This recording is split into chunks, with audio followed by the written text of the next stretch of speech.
It was an evening like many others in Washington, D.C., filled with the kind of energy that only comes from the mix of politics, power, and tradition. The grand banquet hall of a prestigious venue was adorned with flags, and the atmosphere was one of celebration and honor. It was a military event, an occasion that brought together many figures from different branches of the armed forces, and one that attracted the attention of politicians, media, and those who carried influence. Among the many guests, there was one person who stood out in particular, an ambitious young Navy captain recently promoted and known for his extraordinary leadership. He wasn't one to boast about his accomplishments.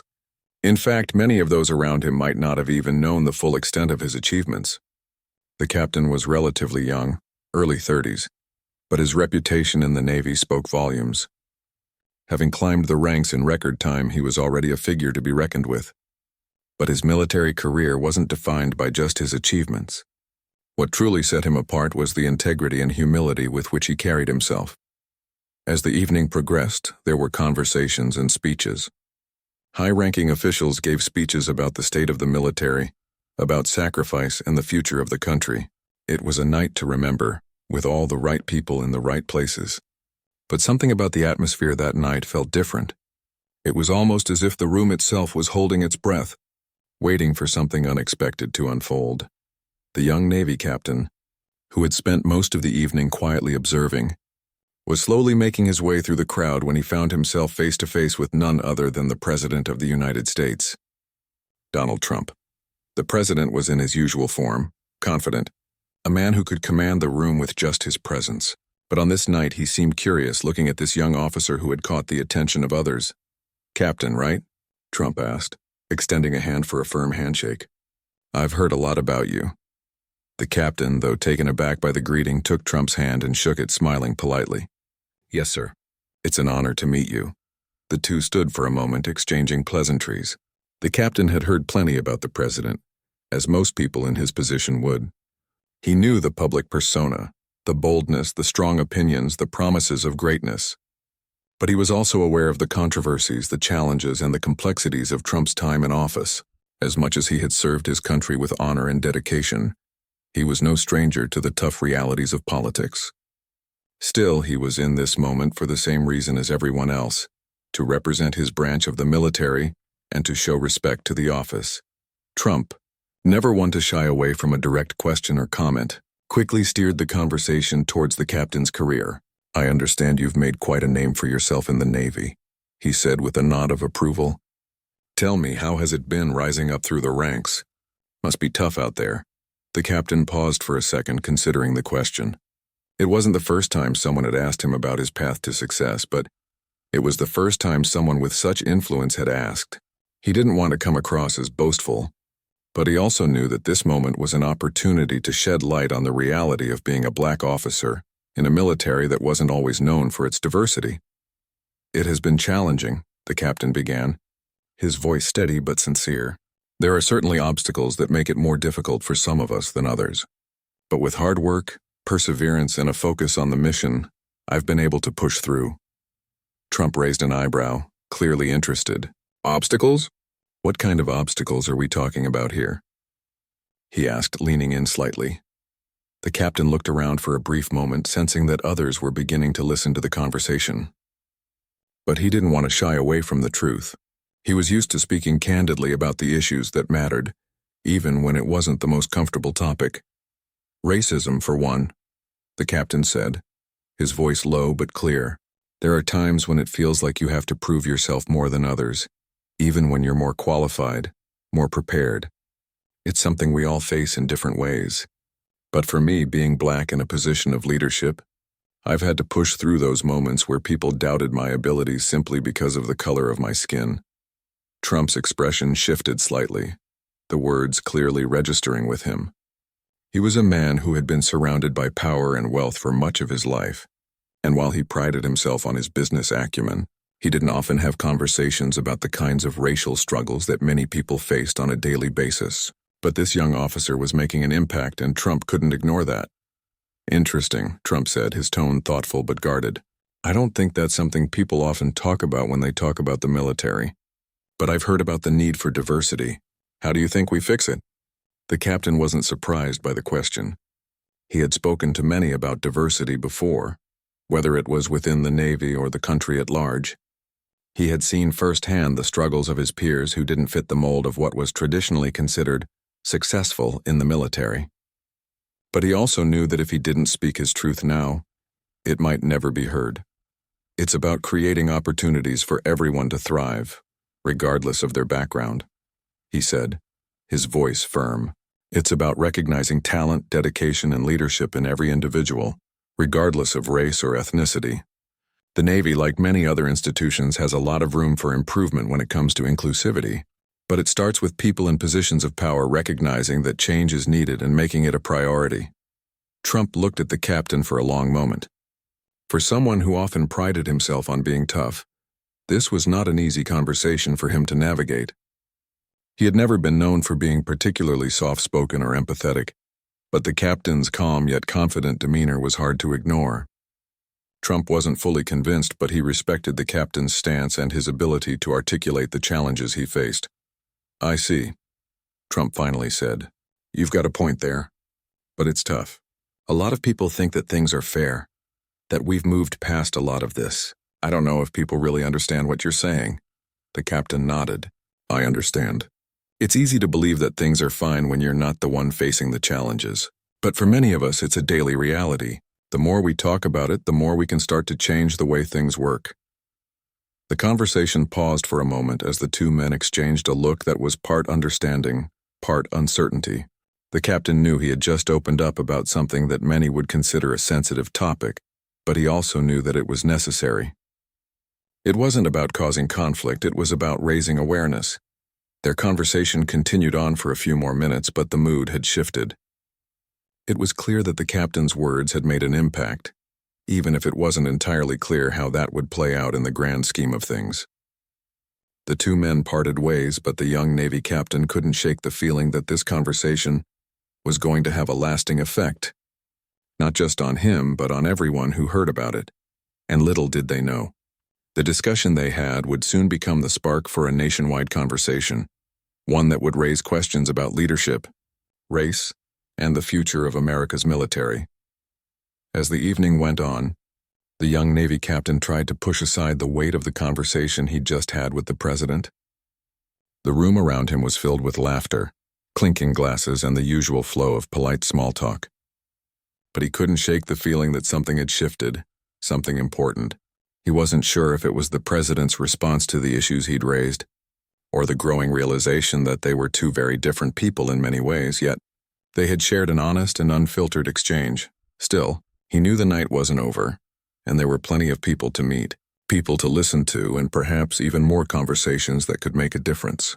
As he moved through the crowd, people recognized him, his peers, senior officers, and even a few who'd seen his story in the media.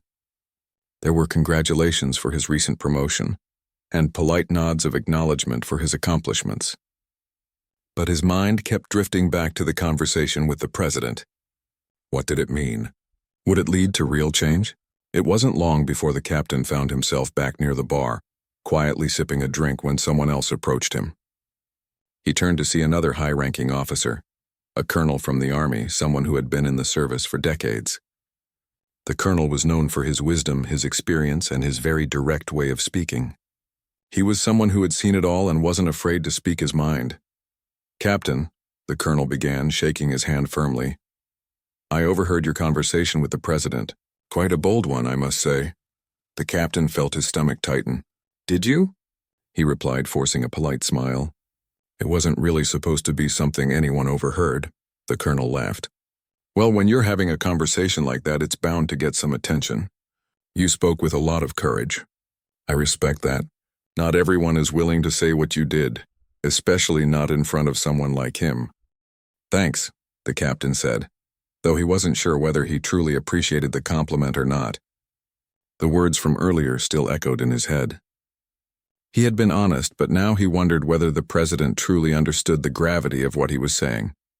The colonel leaned in slightly. "Let me ask you something. Do you think the president truly heard you? Do you think he gets what you were saying about the challenges of being black in this military?" The captain hesitated. It wasn't an easy question to answer. He had spoken with honesty and clarity, But did it really resonate with someone like Trump? Someone who had never lived the experiences he had? It was hard to say. "I don't know," the captain said, his voice thoughtful. "I think he heard me, but whether he truly understood what I was saying, that's another question. It's not just about hearing the words. It's about recognizing the lived experience behind them." The colonel nodded, taking a slow sip from his own drink. "You're right about that. But you've got to remember that conversation wasn't just between you and him. It's a conversation that's happening all over the country. People need to hear it. And not just hear it, but really listen." The captain felt a surge of frustration. "I know what you mean. But the truth is, I've had these conversations before. I've spoken up about the challenges black officers face in the Navy. But people listen and then they forget. It's not enough to just talk about it. There needs to be action." The colonel's expression grew more serious. "And that's why you've got to keep talking. You've opened a door tonight, Captain. You've made it so people can't ignore these issues anymore. Whether it leads to change or not, well, that's up to the people who are in a position to do something about it. But you've started something important." The captain took in the colonel's words. It was true. He hadn't just spoken to the president. He had spoken in front of others too. People had heard his message, and now there was no going back. The conversation was out there, and he had to hope that it would spark the kind of change he had been fighting for. The night wore on, but the captain found it hard to shake the feeling that the room had shifted. It wasn't just about the glitzy event or the formal speeches anymore. It had become about something deeper. His conversation with Trump wasn't just a one-off exchange. It had touched on something that needed to be discussed, something that people had been avoiding for far too long. The following days were a whirlwind. News outlets picked up the story, and soon the conversation between the president and the Navy captain became a focal point for discussions on race, leadership, and equality in the military. Headlines focused on the bold exchange of ideas, and pundits weighed in on whether Trump had truly heard what the captain was saying. The public's reaction was mixed, but one thing was clear: people were talking about it. For the captain, the spotlight was something he wasn't used to. He had never been one to seek attention. But this moment, this conversation, had thrust him into the national conversation, and as much as he wanted to retreat from the attention, he knew he couldn't. He had started something, and he had a responsibility to continue. He began receiving messages from people across the country, both supportive and critical. Some thanked him for speaking out, for putting a spotlight on issues that had long been ignored. Others criticized him, accusing him of stirring up trouble or undermining the military's unity. It was overwhelming at times, but the captain remained focused. He knew that the conversations he had started weren't going to be easy, but they were necessary. In the days that followed, there were follow-up interviews, radio shows, and even more media appearances. The captain spoke with reporters, answering questions about his career, his experiences, and what he hoped to see change in the military. But despite the growing attention, there was still a sense of unease. Was anyone really listening? Was anything going to change because of this conversation? One afternoon, the captain received a call from an old mentor. The man had served in the Navy for decades and had always been a guiding presence in the captain's life. They had stayed in touch over the years, and the mentor had always been someone the captain respected deeply. "I saw the interview," the mentor said, his voice steady but warm. "You did well. You spoke your truth, but now comes the hard part." The captain listened intently. "You've raised a lot of questions, and now people are going to want answers. They're going to ask you what comes next. What do you want to see happen? What changes do you want to see in the Navy?" The captain thought for a moment. The question was one he had asked himself many times since the conversation with Trump. It wasn't enough to speak about the problem. There had to be a solution. But what was that solution? "I want to see more opportunities for leadership," he said slowly. "I want to see the Navy, and the military as a whole, make diversity and inclusion a priority, not just in terms of numbers but in real, meaningful ways. It's not enough to have a diverse group of people in the room. They need to be heard. They need to be given the same opportunities to lead, to succeed, and to make an impact." His mentor was quiet for a moment, processing the captain's words. "That's a big ask," he finally said. "But it's a necessary one. And it's a conversation that needs to keep going. The hardest part is making sure it doesn't fade away." "I know," the captain said, "but I'm not going to let it." I can't. The conversation between the captain and the president had sparked something far bigger than either of them had realized. It had opened the door to a national conversation that was long overdue. And now the captain had to decide what role he would play in continuing that conversation. The spotlight was on him, but it wasn't just about him. It was about everyone who had ever felt overlooked, undervalued, or excluded. And as he stood at the crossroads of change, he knew this was just the beginning. The real work was only just starting. In the days that followed, the story of the young Navy captain and his conversation with President Trump continued to dominate the headlines. The story spread across social media, news outlets, and talk shows. People were talking about it everywhere, at work, in schools, on public transportation. Some were applauding the captain for his boldness, while others were criticizing him, claiming he had been too outspoken, too confrontational. But no matter where people stood on the issue, one thing was clear. The conversation about race and leadership in the military was no longer something that could be ignored. The captain's phone buzzed constantly with messages, calls, and notifications. Some were from friends, others from strangers who had seen the story and felt compelled to reach out. He had received messages of support from people of all backgrounds, military personnel, veterans, and civilians alike. But he also received criticism, sometimes harsh, from those who felt that race should not be a topic in the military, or that the captain had been disrespectful to the president. One morning, he received an email from an old friend, someone he had gone to officer training with. The subject line read, "Let's talk." He clicked it open, knowing it was probably going to be another conversation about the fallout from his remarks. "Hey, I saw what happened with the president," the email began. "I know you. You don't back down from what you believe in, but I think you might have bitten off more than you can chew. You know how things can get with this stuff. It's not always just about what's right. It's about who you're talking to and how they take it. Be careful, man." The captain read the words again, feeling a pang of doubt. His friend was right in some ways. He had never been one to shy away from speaking his mind. But now that the dust had settled, he realized that his words might have a far bigger impact than he had initially thought. Was he prepared for the consequences of putting himself in the spotlight like this? Would the military leadership stand behind him? Or would he become a target for those who felt uncomfortable with what he had said? He couldn't help but think back to his conversation with the president. Trump had been a difficult person to read. His response had been neutral, but the captain wasn't sure if that meant anything at all. Was Trump really listening? Was the message truly received? He had his doubts. But there was one thing he knew for sure. The conversation wasn't over. It had just begun. The captain decided to focus on the bigger picture. This wasn't about him. It was about the issues he had raised. This was about the long-standing challenges faced by black service members in the military.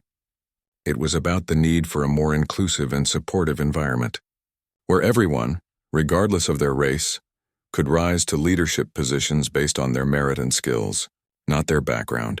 The next few days were filled with more media appearances.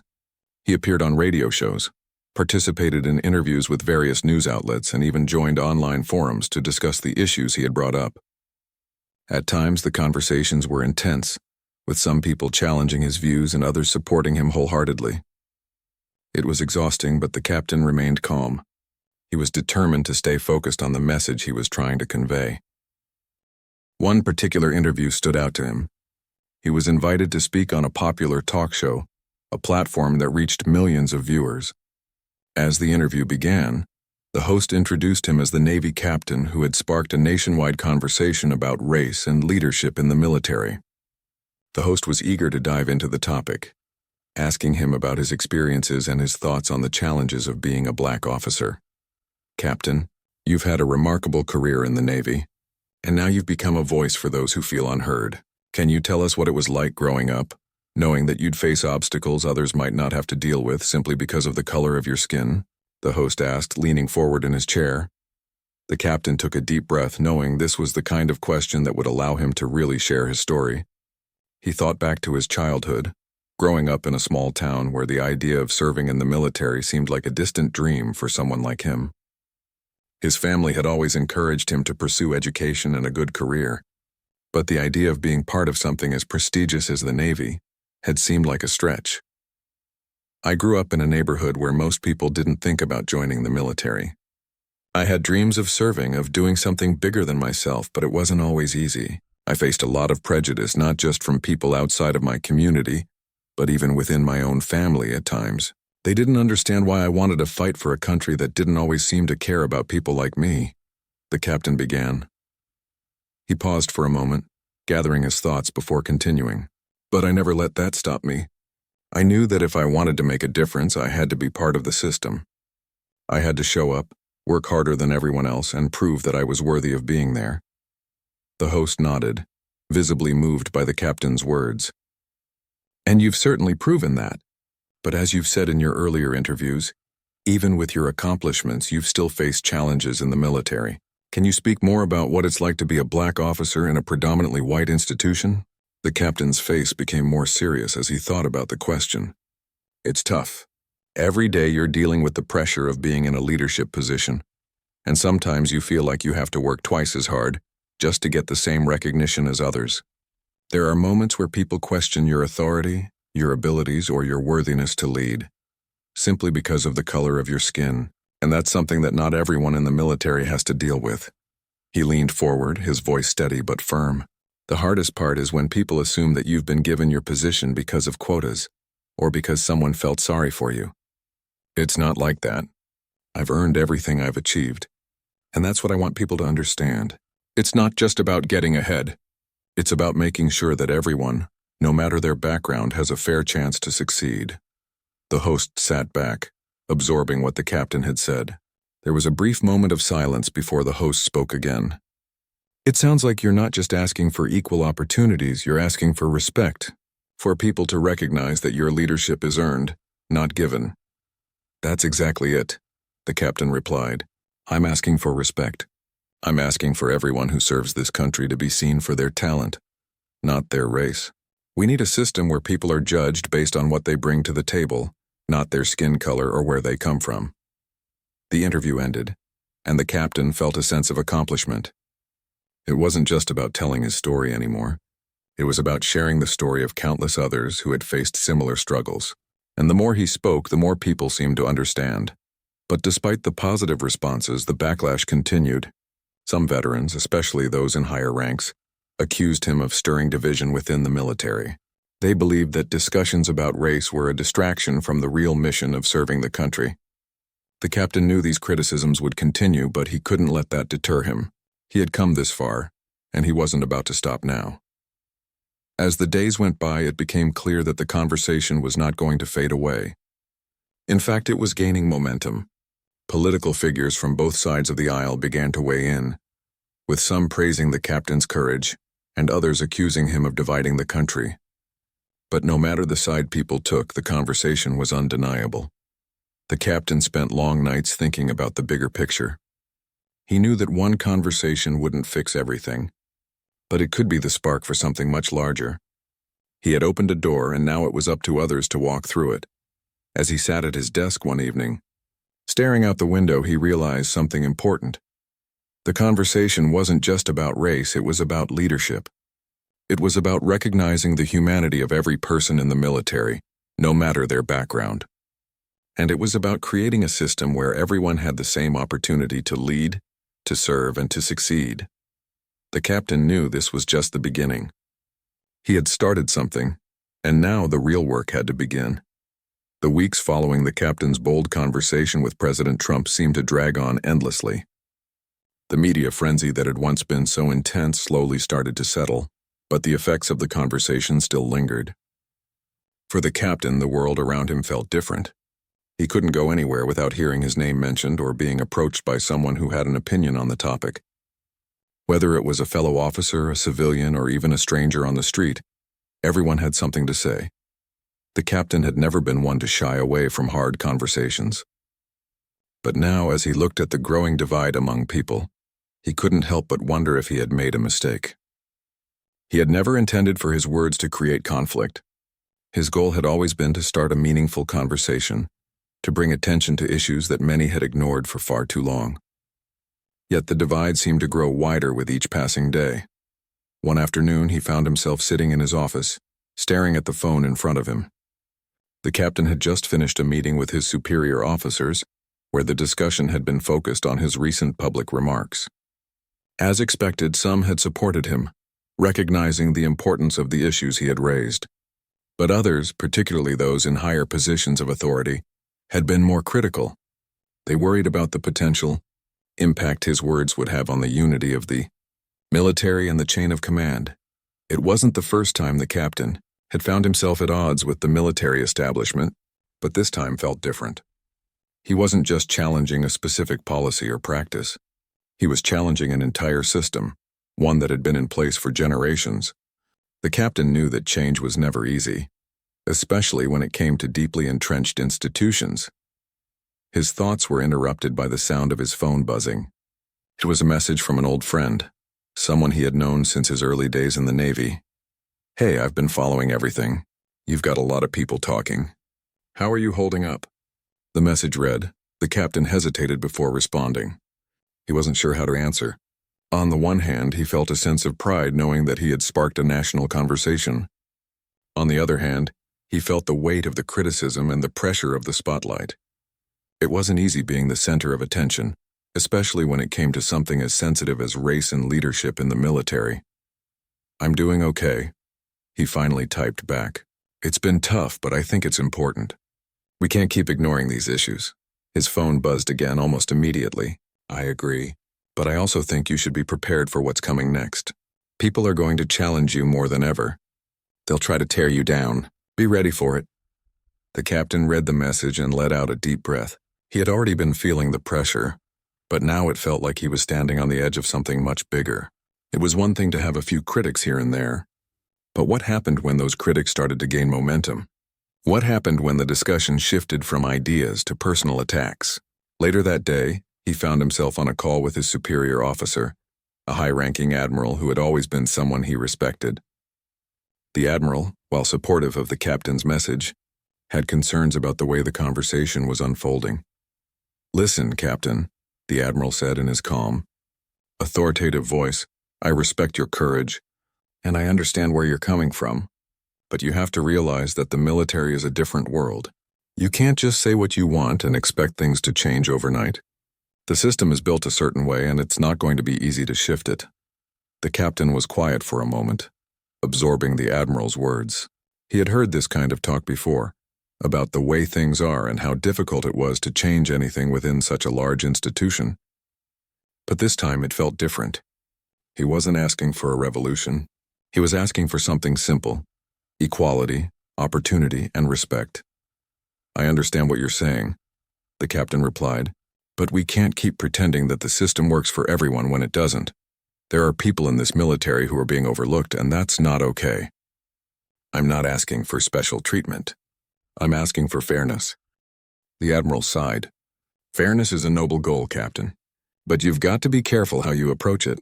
You're dealing with some very powerful people, and you can't expect them to just change their minds because of a few interviews."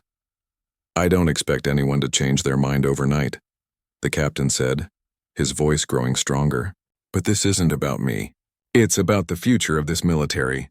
It's about making sure that people, regardless of their race, can rise through the ranks based on their abilities, not their skin color." There was a long pause on the other end of the line. Finally, the admiral spoke again.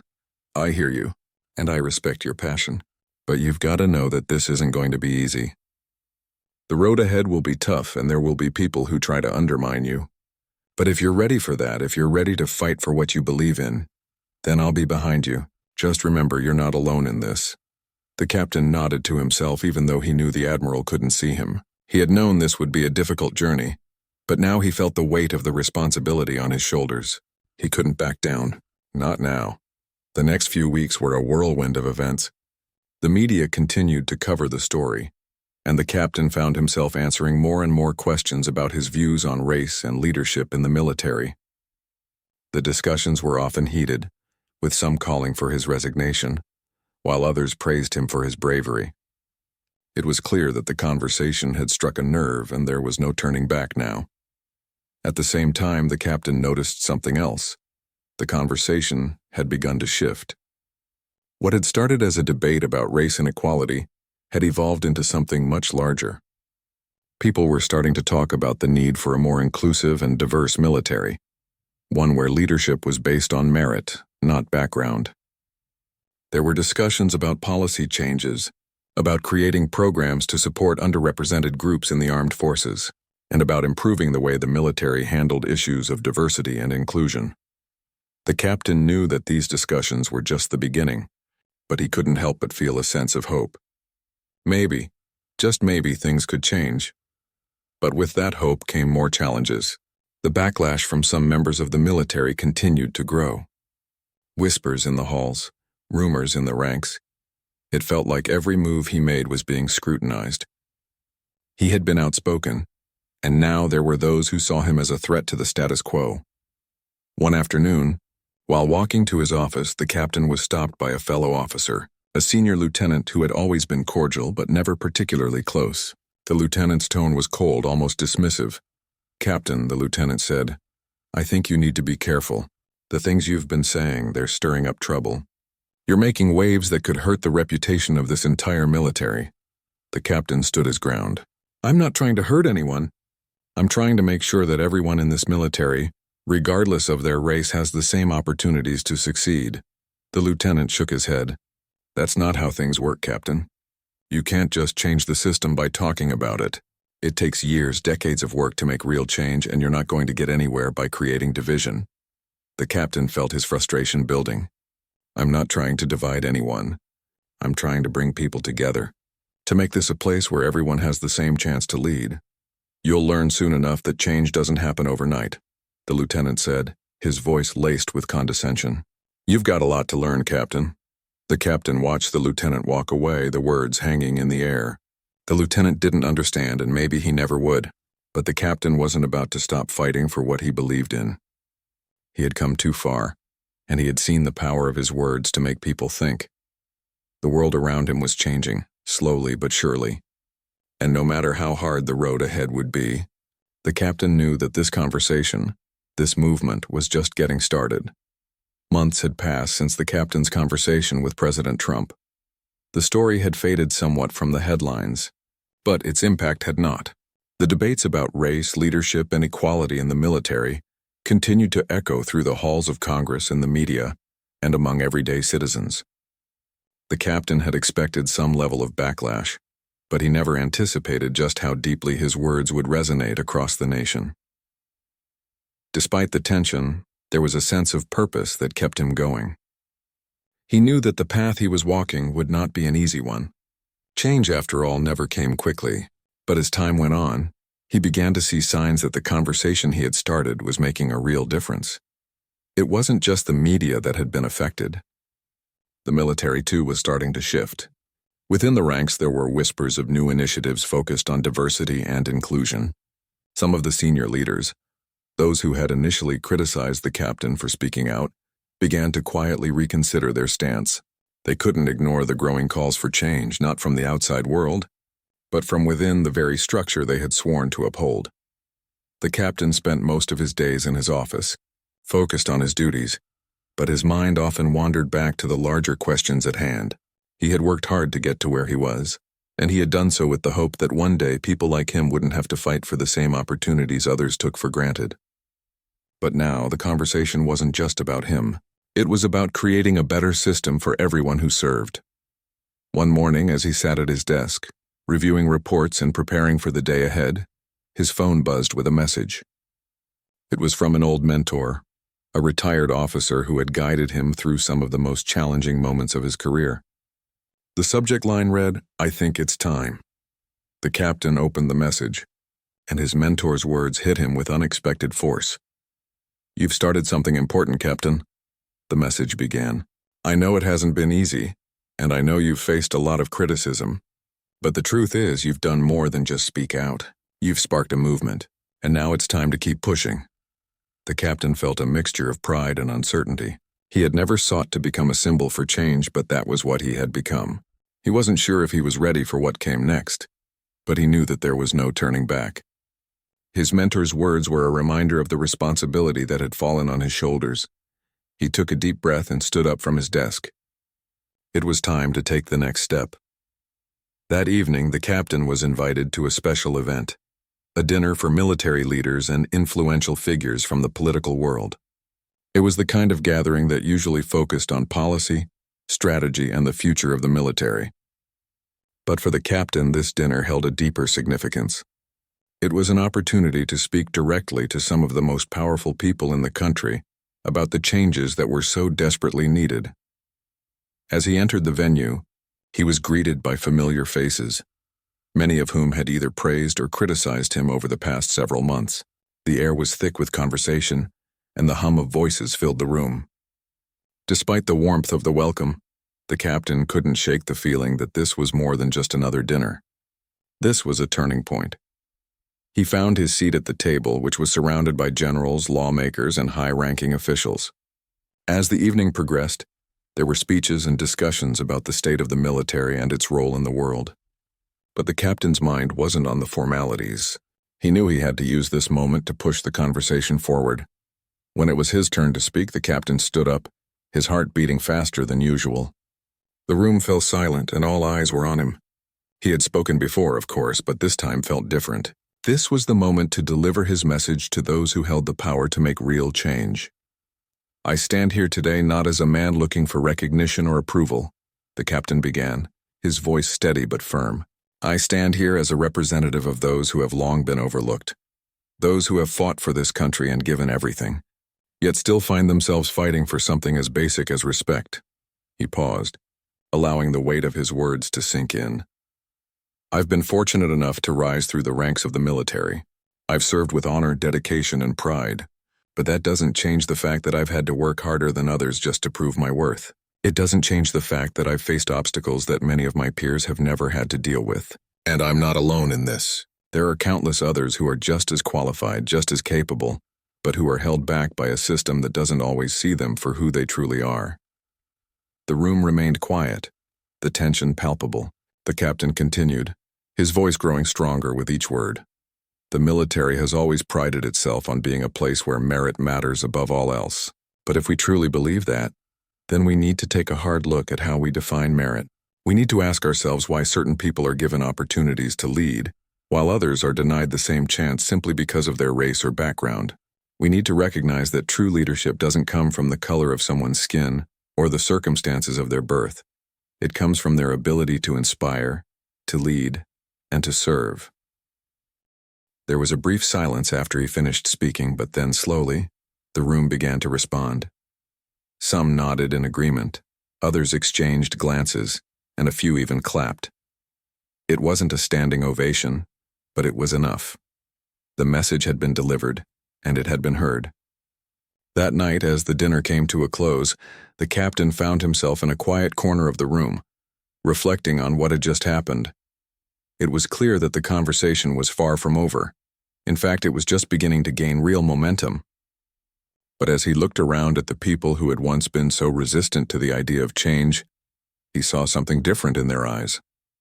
There was a flicker of understanding, of recognition that maybe, just maybe, things needed to change. The captain knew that change wouldn't happen overnight. But for the first time in months, he felt hopeful. He had started a conversation that had rippled through the military and beyond. And now, he could see that others were beginning to listen, not just to him, but to the voices of those who had been fighting for equality and respect for so long. In the weeks that followed, there were more discussions, more meetings, and more public forums where issues of diversity and inclusion were at the forefront.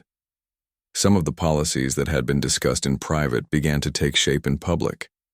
The military leadership, while still cautious, began to explore ways to address the concerns raised by the captain and others like him. It wasn't a complete overhaul, but it was a step in the right direction. The captain continued to serve with the same dedication that had gotten him to where he was. But now, he felt like his mission had expanded beyond the Navy.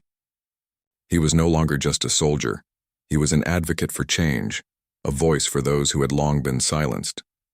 And as he moved forward, he knew that the road ahead would be filled with challenges. But he also knew that the conversation he had started was now too important to ignore. It was no longer just about him. It was about everyone who had ever been held back because of their race or background. The captain stood at the beginning of something much bigger than himself.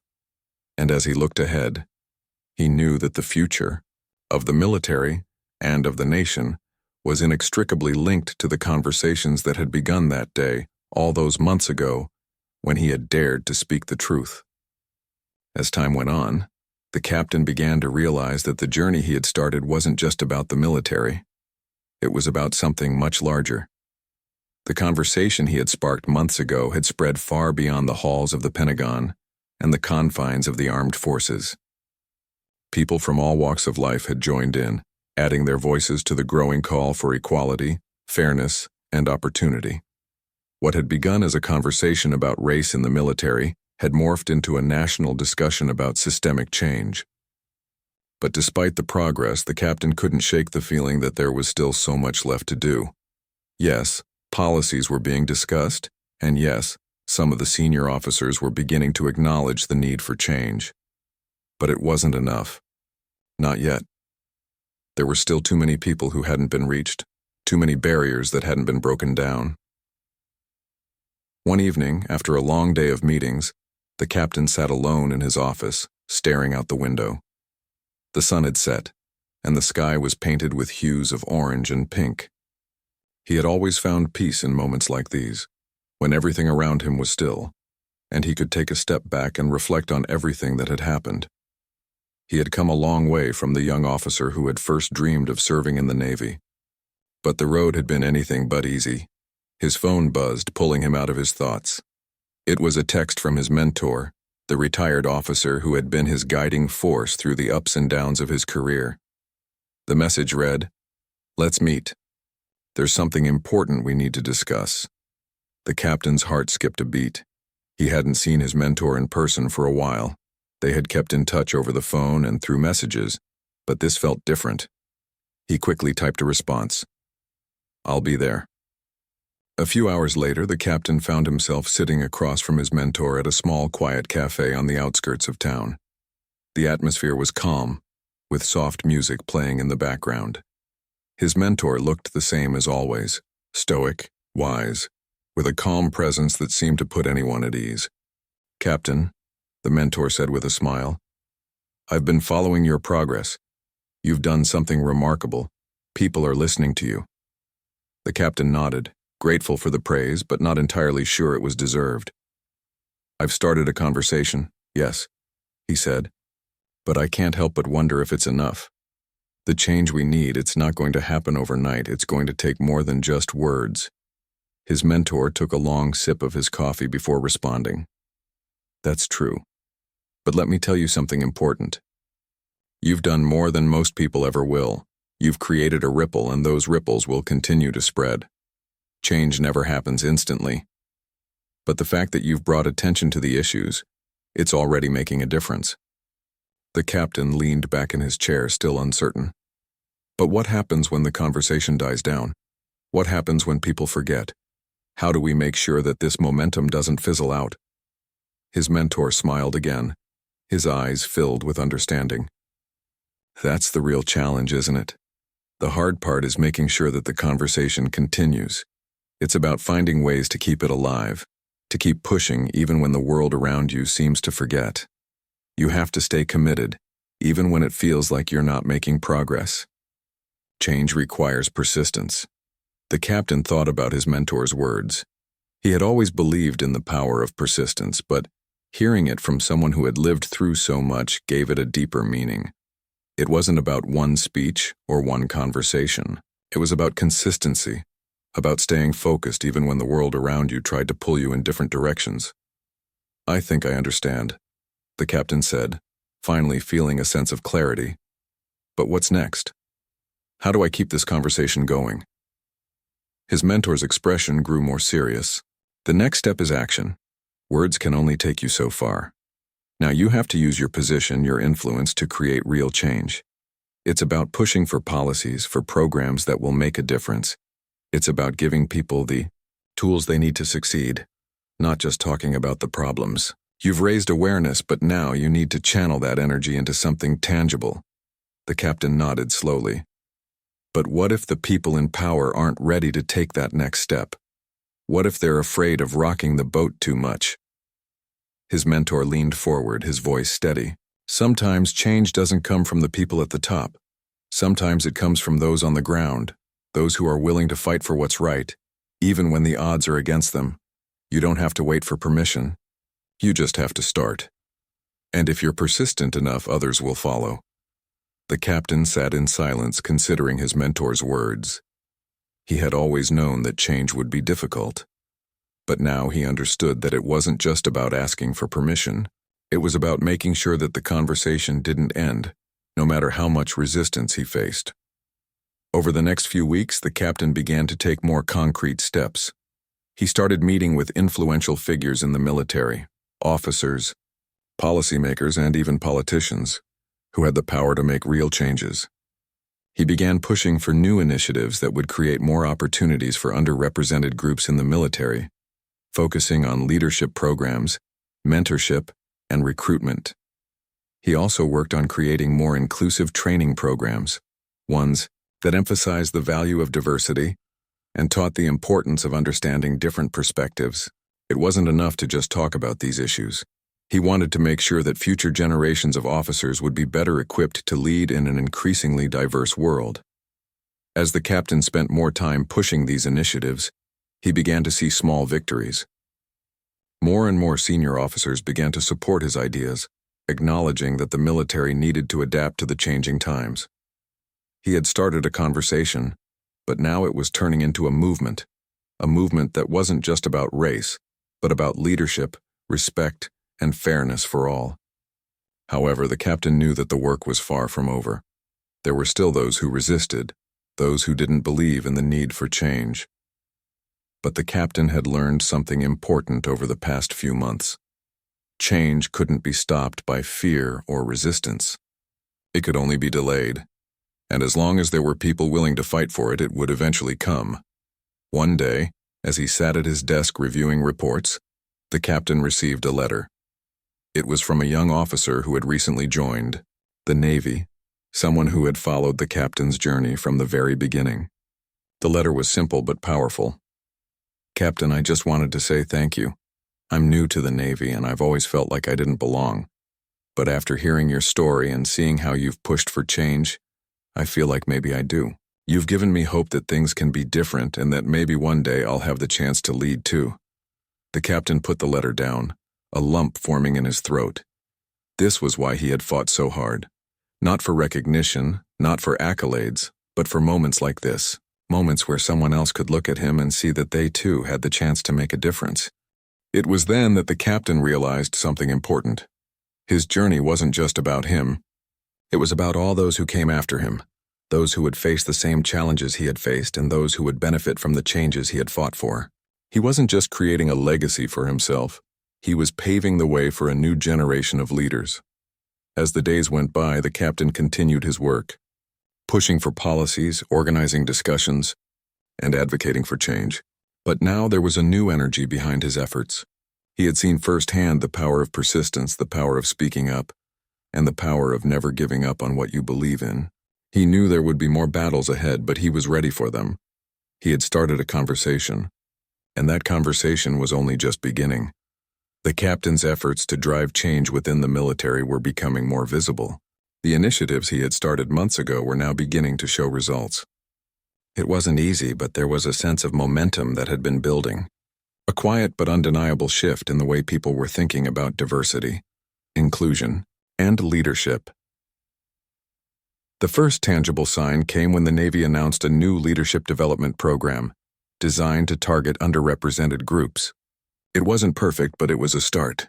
The captain had worked tirelessly with senior officers, policymakers, and civil rights leaders to ensure that this program wasn't just a token gesture. It was designed to give those who had historically been overlooked the tools, the training, and the support they needed to rise through the ranks. For the captain, it felt like a small victory. But he knew better than to rest on his laurels. There was still so much more work to be done. This was just one program, and one program wouldn't change everything. He still heard stories from service members who felt invisible, unheard, or marginalized in ways that weren't addressed by the current policies. He couldn't stop now. He began to focus on the broader picture. The military was a massive institution, and it wasn't just about changing one program or one policy. It was about shifting the entire culture. For years, there had been an unspoken understanding that certain people were meant to lead and others were meant to follow. Those at the top had the power, and those at the bottom had to earn their place through hard work and dedication. But the captain understood that merit should be the only measure of leadership. It didn't matter where you came from or what you looked like. It only mattered what you could bring to the table. One morning, as he was walking through the corridors of the naval base, the captain ran into a familiar face, his old mentor, the retired officer who had always been a voice of reason during difficult times. The mentor looked as calm and composed as ever, but there was something different in his eyes. There was a sense of pride there, a recognition of the captain's journey. "You've come a long way," the mentor said, his voice soft but firm. The captain nodded, feeling a mixture of gratitude and exhaustion. "I still have a long way to go." The mentor smiled, his expression warm. "That's true. But you've done something that not many people can say they've done. You've started something that's bigger than just you, and that's what matters." The captain didn't respond immediately. He had heard these words before, but now they carried a weight he hadn't fully understood until this moment. It wasn't just about the work he had done, it was about what it represented. The conversation about race, leadership, and equality in the military had sparked a much larger movement, one that was growing far beyond the confines of the Navy. "I just want to make sure it keeps going," the captain said, his voice tinged with uncertainty. "I don't want this to be another passing trend. I want this to be the start of something real." The mentor placed a hand on his shoulder. "The conversation you started won't die. You've planted a seed, and now it's up to others to water it. But you can't control everything. All you can do is continue to push, continue to lead by example, and continue to make sure your voice is heard." With those words, the captain felt a renewed sense of determination. He knew the road ahead would be filled with obstacles, but he also knew that the conversation was no longer just his. It belonged to everyone who had ever been overlooked, dismissed, or ignored. It belonged to the men and women who were waiting for their chance to lead. As the days passed, the captain's influence continued to grow. His initiatives began to take root, and more people began to rally around his message. He wasn't just an officer anymore. He was a symbol of the kind of change that was possible when people spoke up and refused to stay silent. But with that newfound visibility came new challenges. The captain had always known that change wasn't easy, but now he was beginning to see just how deeply entrenched the old ways of thinking were. There were still many who felt threatened by his ideas, who believed that his calls for reform would weaken the military or create division. Some of these voices came from within the ranks, from officers who had spent their careers in the system and were reluctant to change. Others came from outside, from critics who didn't fully understand the complexities of what he was trying to achieve. One afternoon, the captain received a phone call from a senior officer, someone who had been one of his biggest supporters at the start of his journey. The officer's voice was tense, and there was a sense of urgency in his tone. "Captain, I think we need to talk," the officer said. "There's been some pushback on your initiatives. People are beginning to question whether this is really the right direction for the Navy." The captain felt a knot form in his stomach. He had known this was coming, but hearing it out loud still stung. "What kind of pushback?" "There are concerns that your programs are too focused on diversity and not enough on merit," the officer explained.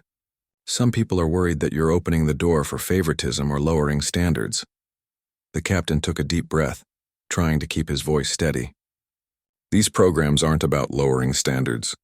They're about making sure that everyone, no matter their background, has an equal chance to prove themselves. If someone is qualified, they should be given the opportunity to lead. That's what this is about." "I know that," the officer replied, "but not everyone sees it that way. There are those who feel that your focus on diversity is overshadowing the core values that the Navy was built on." The captain paused, his mind racing. He had anticipated this kind of resistance, but it was still difficult to hear. He had always believed that merit and ability should be the deciding factors in leadership. But he also knew that without diversity, the Navy was missing out on the talents and perspectives of countless people. How could they claim to be the best if they weren't tapping into the full potential of their service members? "I'm not asking for special treatment," the captain said, his voice firm. "I'm asking for fairness. Everyone should have the same chance to succeed.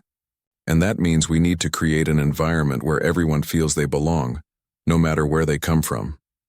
The officer was silent for a moment, and the captain could almost hear him thinking. Finally, he spoke again. I know what you're saying, and I agree with you, but this won't be easy. You'll face more opposition, more challenges, and the higher up you go, the harder it will get. But if anyone can push through this, it's you. The captain appreciated the officer's support, but he also knew that this wasn't just about pushing through opposition. It was about convincing others that the future of the Navy depended on creating a culture of inclusion and respect. As the weeks went by, the captain continued to meet with senior officers, lawmakers, and advocacy groups. His message was simple but powerful. True leadership comes from recognizing the value in everyone, regardless of their race, gender, or background. It was a message that resonated with some, while others still remained skeptical. But the captain refused to give up. He knew that the fight for change was far from over. It wasn't just about making policies or passing programs. It was about changing the hearts and minds of people who had spent their entire careers in a system that, in many ways, had been built to exclude. It was about making sure that future generations of service members wouldn't have to face the same obstacles he had. One day, after a particularly difficult meeting, the captain sat alone in his office, feeling the weight of the work that still lay ahead. He had made progress, yes, but he couldn't help but wonder, would it ever be enough? Would the military ever fully embrace the changes he had fought for? Then, as he sat in the quiet of his office, his phone buzzed.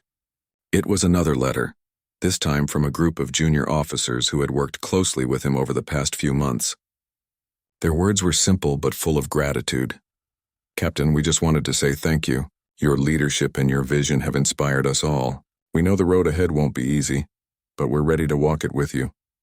Reading those words, the captain felt a surge of hope. This was why he had started this journey. It wasn't about personal accolades or recognition. It was about making sure that the people who came after him would have a better, more inclusive Navy to serve in. The road ahead would still be challenging, but now the captain knew one thing for sure: he was not alone. And as long as he continued to lead with purpose and determination, the change he had started would never stop.